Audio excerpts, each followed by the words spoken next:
Debate number 2 is about to go down in just a couple hours, and the field has been whittled down to lucky number 7. I've got Will Cain on deck to break down the elephants in the room and more. The show starts now.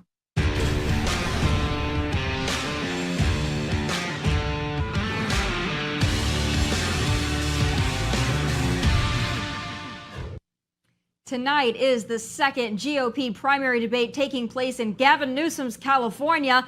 Luckily, it'll be held at the Reagan Presidential Library in Simi Valley and not Santa Monica or Venice Beach or San Francisco, because we wouldn't want our candidates stepping over tents and feces and needles on their way to the stage.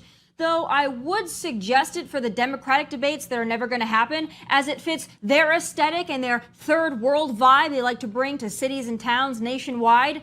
But luckily, there are 7 candidates and a no-show that are hoping to stop that dumpster fire from spreading, hoping to stop the bleeding, so to speak. And speaking of an infestation, well, you'll be comforted to know that while Democrats don't recognize the invasion at our southern border, the invaders, well, they do. They are so comfortable and cozy here in the country they have no right to be in that they are planting their native flag on our soil. One small step for them, one giant leap off the freaking cliff for us. And speaking of big leaps and giant cliffs, our own president can't even make it up and down his kiddie stairs without stumbling. Yes, Operation Don't Let Biden Fall is off to a great start. And shoot, you know, if I wasn't illegal, I'd plant a damn flag on U.S. soil too, because why not? Now is certainly the time. Our president will soon be using a squatty potty to board Air Force One. I mean, at this point, maybe we should just hand the U.S. back to the British or even Harry and Meghan, for God's sake, and just hope for the best. Joining me now to help find the silver lining in it all is Fox News host Will Cain. All right, Will, I'm pretty excited for the second debate, but I got to be honest with you, the thing I'm probably most excited about is seeing Stuart Varney ask questions. I feel like Stuart is so underrated at Fox News and Fox Business. I cannot wait to hear his accent tonight. I'm so happy for Stuart's big moment. Are you feeling the same excitement that I am about Stuart Varney? It's a weird obsession, but it's my obsession. You're not alone. Big fan of Stuart Varney. And what I like is you've got this like prim and proper business analyst with an English accent that spends his weekends apparently in overalls on a farm 2 hours outside of New York City. Somewhere deep buried inside that sartorial and educated Englishman is just a good old boy farmer. So I'm a big fan of Stuart Varney, but Tommy, I don't envy the job. I think it's really difficult. And I actually talked to Stuart about it this past weekend. I said, how are you going to do this? Because nobody watches to see an interview, right? They don't watch to see the moderator versus the candidate. They watch to see the candidate versus the candidate, a debate. But he's also got to maintain order. And so it's not pure chaos and bickering. So it's a difficult job to moderate a debate. I think it is. I think that they'll listen to Stuart, though. I mean, along with Dana Perino, of course, and then the Univision moderator. I just think they're going to listen to Stuart because that English accent, I think it does something to people. But let's talk about the debate tonight. I'm excited about this one. I still think it's a giant miscalculation for Trump not to show up. I understood why he didn't go to the first one because he had all the news coverage about his indictments and his mugshot, and that took up all the air in the room anyway. But I don't know if you're sensing the same thing I am. Donald Trump really hasn't been consuming the headlines like he was during indictments 1 through 4 and the mugshot. And I think at some point he's going to jump in and he's going to have to debate. He's going to have to do something with the other candidates. Or I fear that these bumps he's been getting from all the witch hunts, I think that at some point that's not going to work so well anymore. It's not going to give him the bump that it's been giving him. And he's going to have to show up and face Ron DeSantis, really. I'll tell you what I think that point may be if that point ever arrives. I'm going to use a sports analogy, if I might, Tommy. This past weekend, Colorado and Deion Sanders' team got absolutely thumped by Oregon. And in the postgame conference, Dan Lanning, the head coach of Oregon, said, "We're about substance, men, not clicks. We're about substance, not hype." I think to some extent, Tommy, all of those headlines and news coverage amount to hype when the actual substance is the scoreboard. And almost every poll has Donald Trump up massively over Ron DeSantis, 30, 40 points over Ron DeSantis. I think Donald Trump is nothing if not practical and strategic. He is a negotiator. He is a businessman who looks at a deal and says, where's the middle ground, or where's the negotiation for us to come out of this with a win? And when I think that he looks at the Republican primary right now, he doesn't see a win in debating DeSantis or Vivek or Mike Pence.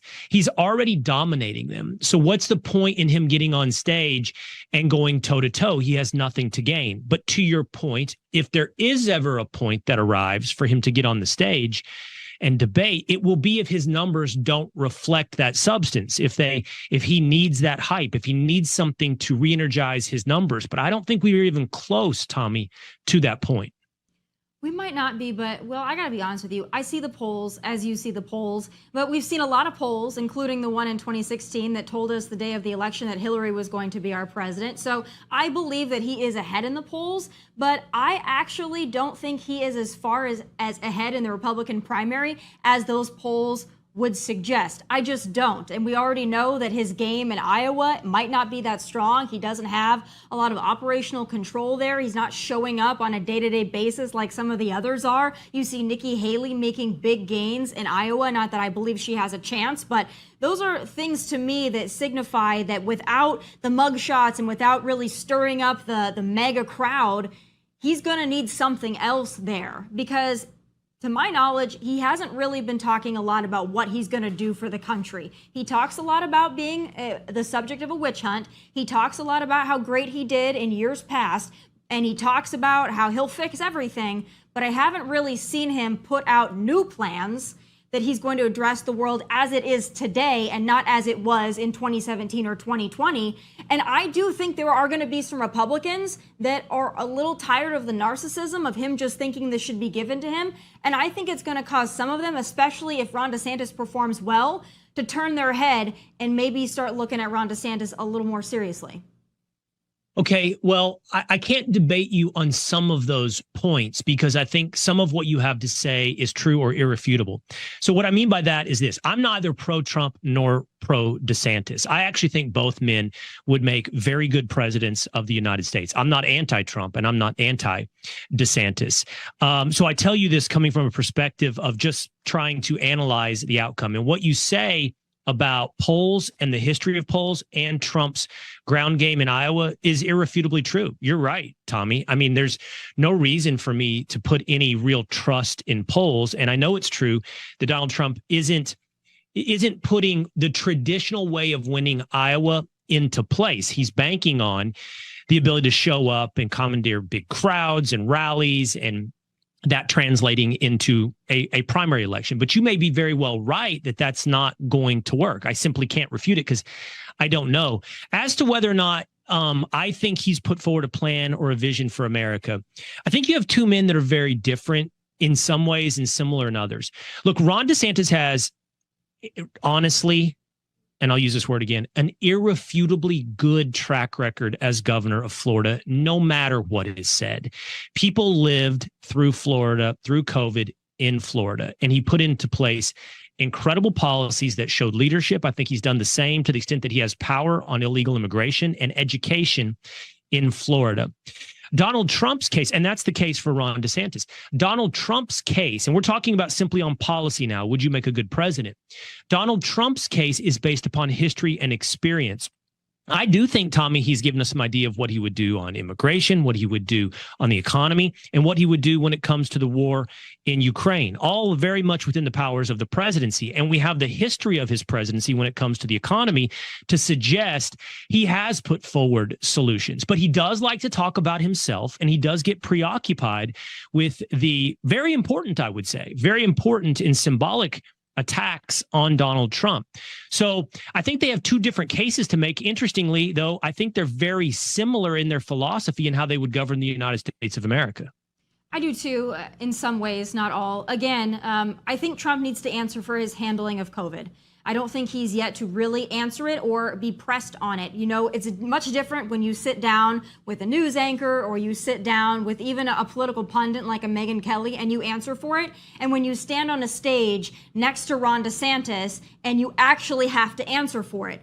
because I think that puts him in a much different position. There are a lot of Republicans out there that do not like the way that he handled COVID, that do not like the way that he pushed the jab. And I think that as they're trying to make COVID a thing again, it's important to ask him, would he push 2 weeks to flatten the curve again? I think he needs to answer that once and for all, instead of just saying, I handled COVID so fantastically. Well, newsflash, you didn't, because you locked us down, you allowed us to be locked down, and you put Fauci on a pedestal he never deserved to be on. So that's what bothers me on that. But can I just say, Tomi, I totally respect where you're coming from and think the questions you're asking are fair. Here would be my question in turn for you. And I also like how you say it should come to him. It should come to him through the presence of Ron DeSantis. So this will help us turn to talk about tonight as well. I'll give you another example. I'm a big fan as well, personally and philosophically, of Vivek Ramaswamy. But I know that Vivek has many, many things in his past, both in his business and in statements and positions he's held in his past, that deserve to be challenged. And I would challenge Vivek. And he's been on my podcast program, the Will Cain program, many times. And the next time he comes on, and I think Vivek will be up for it. He has an answer for almost everything. I think he will address those questions. But I was disappointed, Tomi, that Ron DeSantis didn't challenge Vivek Ramaswamy in that first debate. Right. And I didn't think DeSantis did a good job of challenging much of anybody in that debate. And I wonder, would he do that if Donald Trump were on that stage? And by the way, nobody's done that well with Donald Trump to this point. I mean, he's Alabama from 2010 to 2018, 19. Like, very rarely does he get beat on a debate stage. So I just don't know. And I'll be watching tonight to see if Ron DeSantis can do that while still trying to retain some charm and charisma, challenge Vivek or challenge Mike Pence. Until I see that, I'm not sure he'd have any ability to do that to Donald Trump. Yeah, you might be right. I think that's why we need to see it. We need to see the showdown. So I want to see that tonight. Honestly, though, I think that everybody is going to be watching Ron DeSantis' performance, but also last time it was the beat up of Vivek, and I think everybody thought DeSantis was going to be the one that they all targeted, and it really wasn't. It seemed like Vivek was the thorn in everybody's side because he was like the proxy Trump there. So I think that that's probably part of it. But let's talk a little bit about Nikki Haley. So first debate, I thought she answered the abortion question fantastically. I think that that's why she gained a lot of support, because she's one of the only candidates that's been honest about it. But then she talked about her love affair with funding Ukraine in perpetuity, and that's where she lost me. Do you think that tonight is going to be another big moment for her that can move the needle and maybe make her a contender in this? Well, I think, look, I always try to separate myself from the average voter. There's what I believe and who I am, and then who I think the average voter might be. There's the principle that I want to fight for, the philosophy to which I've dedicated my intellectual and my moral and spiritual life. And then there's the dirty practicality of politics. And I think that as much as Nikki Haley does not reflect, for me, many of my principles and philosophy, I can acknowledge that somehow she does resonate with the average voter in a way that I wouldn't have anticipated, and is surprising in some of the polls and the results from the first debate. I've challenged Nikki. Nikki was on primetime with me when I was guest hosting, and I asked her, for example, about the Bubba Wallace affair.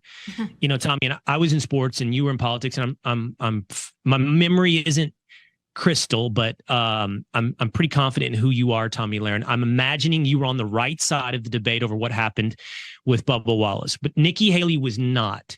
And she said things that accepted a fundamental untruth put forward by the media. And I challenged her on it because it shows the instincts of leadership, right? Who are you? Are you just going to go with the flow because everybody says you have to say this to be accepted by everyone, that you're not a racist? Or are you simply going to tell the truth? And I challenged Nikki on that. And she did express regrets. She did express regrets about the position that she took. But it leaves for me questions about who she is as a leader. But still, I can see, even on abortion, you brought up abortion. It doesn't reflect where I am on abortion. I'm pro-life from the point of conception. But I also recognize that the average voter is not there. And Nikki threaded that needle to your point on what she said about whether or not it should be a federal ban or states should handle it and so forth. And so what I'll tell you is what I'm leading up to is, while Nikki isn't for Will Cain, the average voter out there does seem to like what she has to offer more than me for the U.S. Maybe in a general, I could see it, but I don't see her popping much more in the Republican primary. I just don't. I think that she could do well tonight and get a couple points here and there, but I still don't think she's going to do anything seismic enough to make her a real contender. She kind of reminds me in some ways like maybe a Ted Cruz, the way that she's performing. Obviously, he did very well. I'm not sure where she's going to land. She's nice to have on the stage. I appreciate her presence on the stage because I do think that having the woman on the stage that kind of held everybody accountable in some ways in the last time, I thought that was good. But I think that she's... From a practical and strategic standpoint, though, look, I don't think anybody has a shot outside of Donald Trump. And again, this is just the analysis, not my personal, like, pom-pom waving, outcome that I am sitting here cheerleading. Is I like Ron DeSantis, but I'm not sure Ron DeSantis has a more clear path to victory than does Nikki Haley. Ron DeSantis' numbers have consistently gone in the wrong direction. He hasn't really. Now, you made a good point earlier. We'll see what happens on the ground in Iowa on a state-by-state basis. But DeSantis's numbers have gone the wrong way, where Haley's, while it's been minimal, to your point, Tommy, have gone in the right way. They're going up. DeSantis is going down. And I think it's a very legitimate question. As someone, again, to say for the third time, who likes Ron DeSantis, I think he has to be careful about figuring out a way to be authentically him in a charming way, or his problem isn't 2024. His problem will be 2028.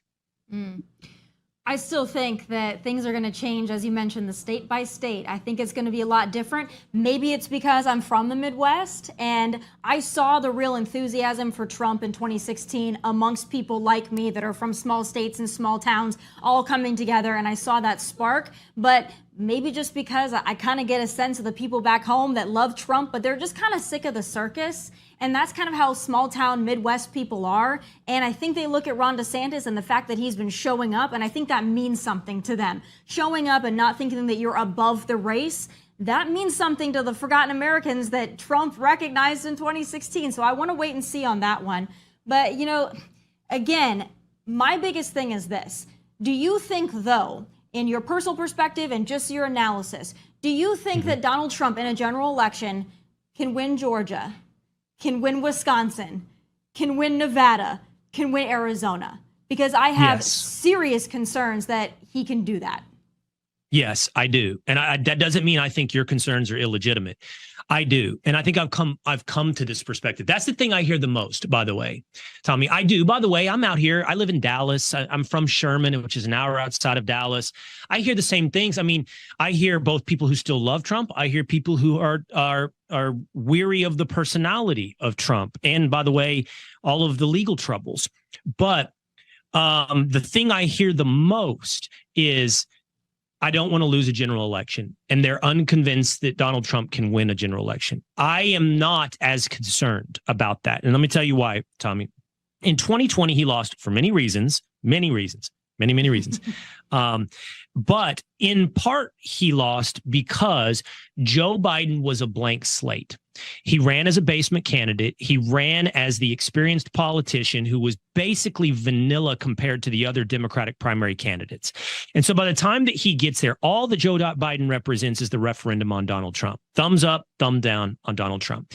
And that gave every swing or independent voter the ability to only vote based upon Donald Trump. Joe Biden doesn't have that luxury in 2024. He will have had 3.5 years of governance. He will have had a bad economy, which resonates with independent and swing voters.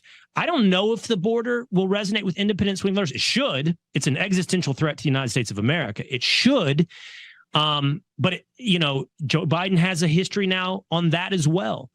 And he has his increasing frailty, his senility, his incompetence, all laid bare for the American public. So it's no longer a referendum on Donald Trump in 2024.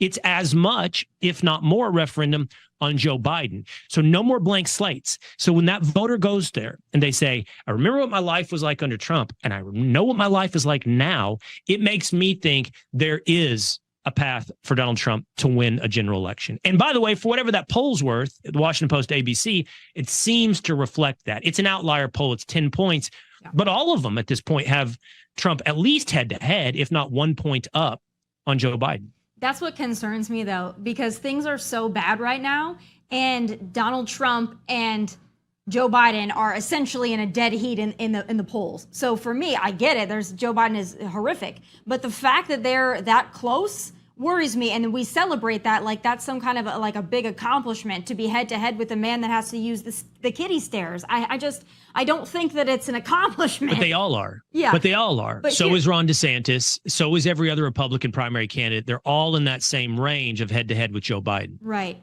Well, I think that things would change a little, but then another curveball, because you and I have been on many shows together, and I've said it because I've maintained it since January.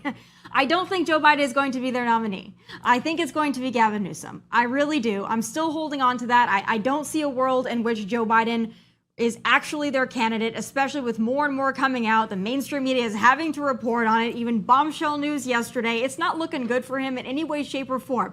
The corruption, the age, and then just his lack of governance and ability to run this country. So there's nothing that is giving him a win. So I think it's going to be Gavin Newsom. So then do you think, because Gavin Newsom, obviously California is a disaster, but I fear that a Gavin Newsom versus Donald Trump general election would look much different. And I don't have a lot of confidence that the American people understand how bad California is. And you're right. You have been very consistent on this idea that it won't be Joe Biden. I think I've gone back and forth. I think I have seesawed on this. I'm curious. So I want to ask you before I answer your question, how do you suspect it would play out? Do you think that they've got like a month left? Gavin Newsom, for example, has like a month left to get on the primary ballot in Nevada. He has a little longer to get on the other primary ballots, but he's got to put to your point earlier, he's got to put a ground game in effect. He's got to put a real campaign together. Is. I would argue that he everywhere. Already is. I would argue that he's already running He's a shadow everywhere, campaign. but he's got to have. But he does have to. I mean, seriously, like I know what you mean, but he's got to have mechanics. He's got to have like people on the ground and fundraising, and he's got to have the media rollout, all of that. And I hear you. I mean, he's kind of running a shadow campaign on that. But do you think? I'm asking you this earnestly. Do you think that that's what happens? It's a primary challenger to Joe Biden, or do you think it goes to the convention and Joe Biden somehow sees the light and turns it over to Newsom or Michelle Obama or Kamala at the convention? I think it happens before that. I think they find a way to have Joe decide he's not going to run. Oh, he's just wants to spend time with his family and he's getting older. They find a way for Joe to decide he's not going to run anymore. They buy Kamala out in some way, shape, or form. I don't know what that looks like. That is still the part that's sticky for me. I don't know how they get rid of Kamala. I do believe she can be bought. I don't know for what price, but I do believe she can be pushed out of the way in some way, shape, or form. I don't think that Gavin challenges Joe Biden. I think that Gavin Newsom is installed instead of Joe Biden. And when I say installed, I mean there's going to be a closed-door meeting amongst all the people that are currently running our government, because it's not Joe, and they're going to say, all right, Gavin's in, Joe has decided not to run, we bought Kamala out, Gavin's our guy, let's go. And then Gavin goes, I'm ready to step in and assume the role because the moment is needed, and I will take this one for the team and I will run. And he's going to be some valiant knight with his hair gel riding in to save the day. I just see this happening. The Kamala thing is the only piece of the puzzle that I haven't figured out yet. Yeah, I think I think that what is it? It's not Occam's razor, it's not Murphy's law, but what's the easiest path to maintain is the one that you are on. And the Democratic Party has shown that they are perfectly willing to continue to run candidates that are incapable, mentally, physically incapable. Dianne Feinstein, John Fetterman, Joe Biden. And I don't think the prospect of Joe Biden being a placeholder is scary to them. It's probably actually a feature, not a bug. The question is how he plays electorally, and if they get scared that he can't win electorally. I just think we're getting to that moment. We're getting to that moment where if it's going to be Gavin Newsom or someone else, they're going to have to make that move. Otherwise, we do the unprecedented historical thing of him turning it over at a convention, which, again, we just haven't seen that happen.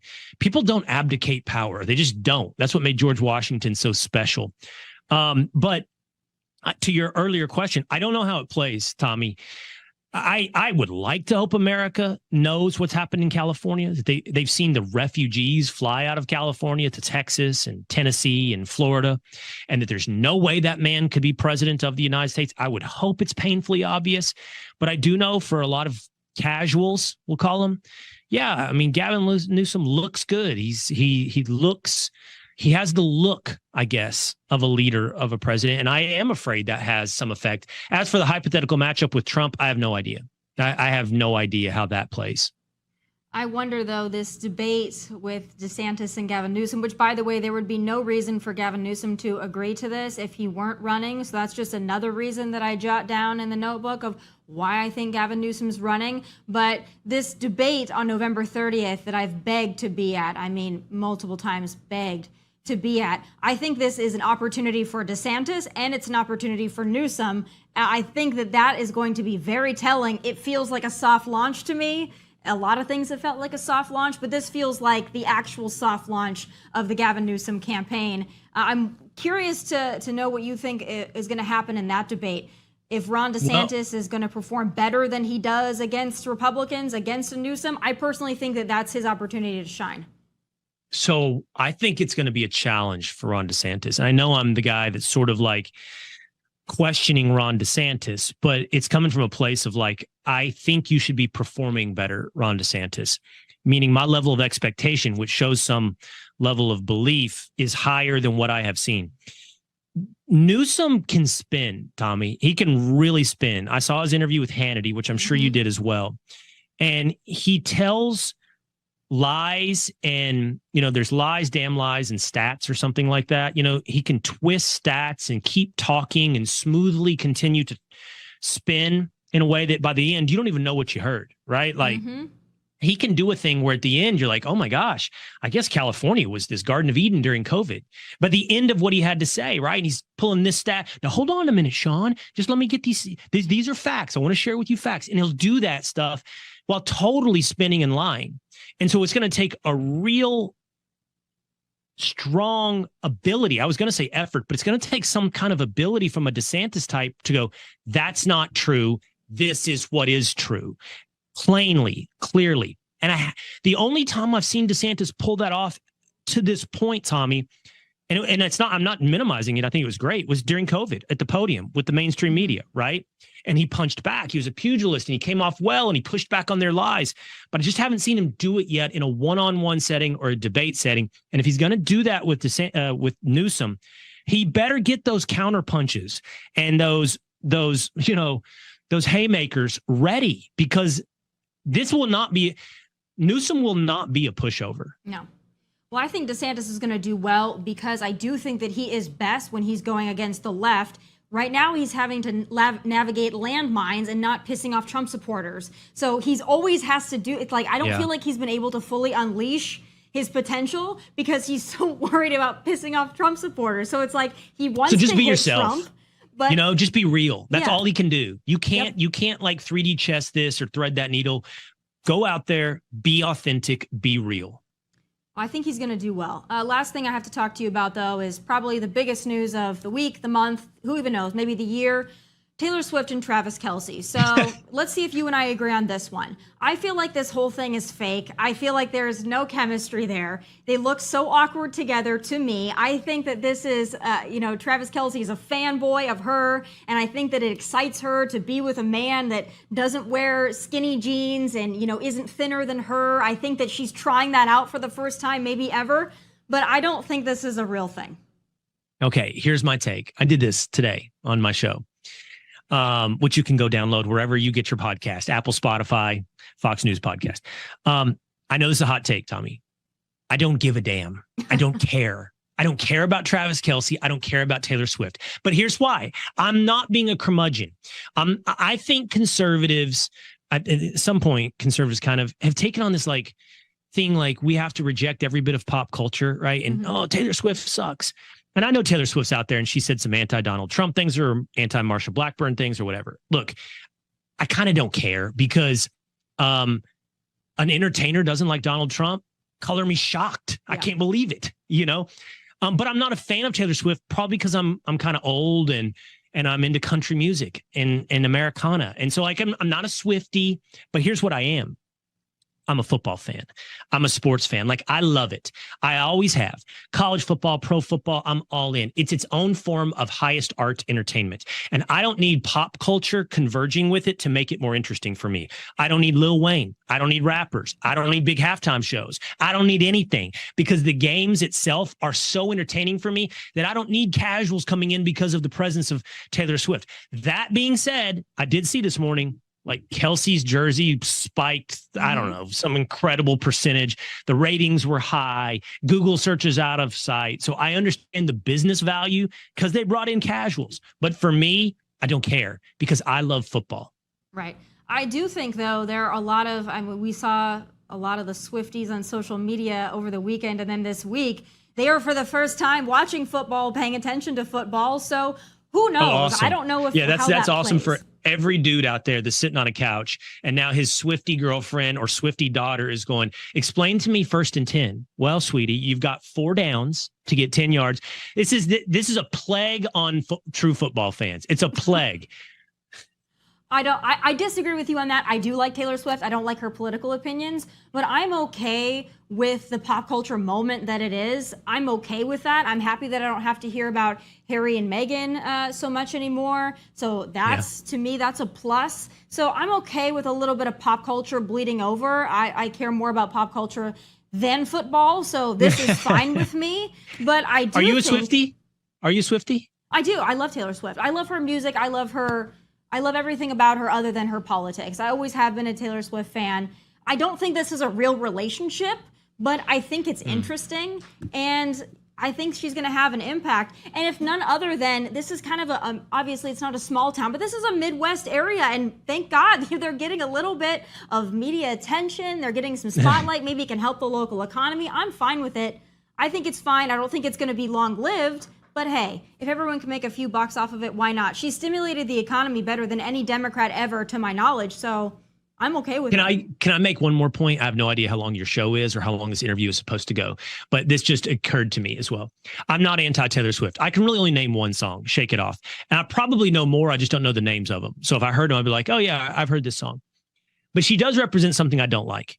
I don't like monolithic pop culture. I don't like the idea that kids in Boston, in small town Texas, and the Midwest, all it's California, all listen to the same language or same music, speak the same language, watch the same movies, have the same accents. I don't like it. I don't like us all converging into one blah oatmeal. I like that the U.S. is different. I like regionalism. I like that I kind of have lost it. At one time had a different accent than somebody from Boston. And I like that I listen to different music than somebody from Minnesota.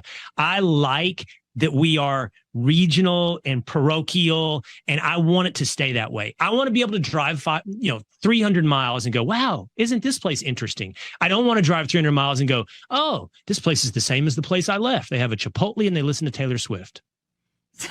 So I have to get this straight. You think that Taylor Swift is single-handedly making us all just beige? She's just emblematic. She's the biggest of it all, right? She is the biggest monoculture celebrity.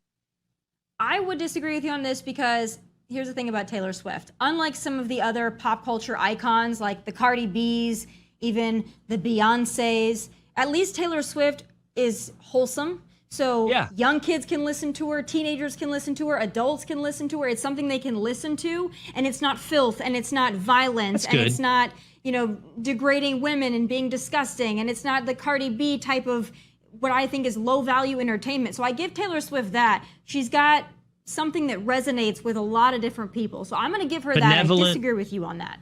Benevolent, virtuous monoculture. I get it. It's better than malignant monoculture. We're going to agree to disagree on that, but I have a feeling, let's just say Taylor Swift ever performs on Fox and Friends, wouldn't that be the day? I have a feeling you would know every song and you would be so excited. Oh, I would be. Yes, but I doubt she's coming on Fox and Friends. Well, But she's welcome. Well, you know what?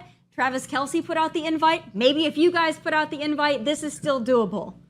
You're right. Shoot your shot. There you go.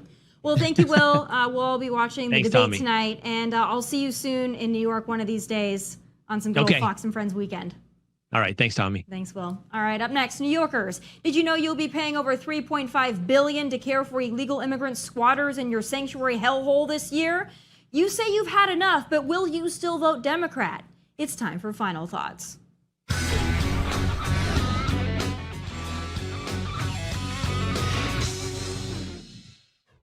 When you have an open border and an open invitation signed Sincerely Joe to invade our nation, every city becomes a border town. New Yorkers are getting just a taste of it, just a lick of the ice cream cone, and they are pissed. And rightfully so. Here are New York residents attempting to block migrant buses from being unloaded in their city. Because you know what? It's damn expensive to live in New York City. But if you're an illegal, it's an all-expense-paid vacation to the Big Apple courtesy of the American taxpayers. These illegals, they are cashing in big time. The city has just over 57,000 illegals in their care on any average night. That's more than the capacity of Citi Field and Yankee Stadium, and just under the total population of my hometown of Rapid City, South Dakota. All illegals, all eating, sleeping, crapping, and relaxing for free. Here's the math on that. It's costing New York, and more accurately, New Yorkers, nearly $10 million per night, almost $300 million a month, and nearly $3.6 billion a year. And while that might pale in comparison to how much we've sent Zelensky, it's an amount New York cannot afford. Same thing with Chicago, another sanctuary city that is really rethinking the sanctuary part of that title. While taxpayers are being taken to the cleaners, some migrant healthcare staffers are cashing in. Check this out. Chicago's Mayor Brandon Johnson, no Brandons can ever be trusted, by the way, but Mayor Brandon over there just inked a $29 million contract with Garda World to construct 6 camps across the city to house 200 to 1,400 migrants per zone. Yes, Democrat leaders are annexing your land to build housing communities for illegals where they will not only get shelter, but bedding, laundry service, and 3 meals a day. The city of Chicago is allocating hundreds of millions to this migrant crisis and using tax dollars plus federal funds to do it. And thanks to local reporting by NBC5 Chicago, we know that some of these glorified babysitters tasked with caring for illegals are making an absolute killing off the illegal immigration industrial complex. Invoices show some of these employees are making $135 an hour and some even $200 an hour. A facility manager made $14K in a week and a nurse $20K in 1 week. Favorite Healthcare Staffing, a firm based out of Kansas, has been paid at least $56 million since last October to help care for the 13,000 migrants in Chicago, according to NBC5's investigation. The illegal immigration industrial complex, folks, there you have it. You should be pissed off, but let me guess. These pissed off folks in New York City and Chicago, they'll still vote Democrat, won't they? Sadly, I have no doubt. And that is precisely why I think border state governors ought to keep sending the illegals their way. Elections have consequences, and in this case, you get and you pay for what you vote for. Those are my final thoughts. Be sure to like and subscribe OutKick on YouTube. From Nashville, God bless and take care.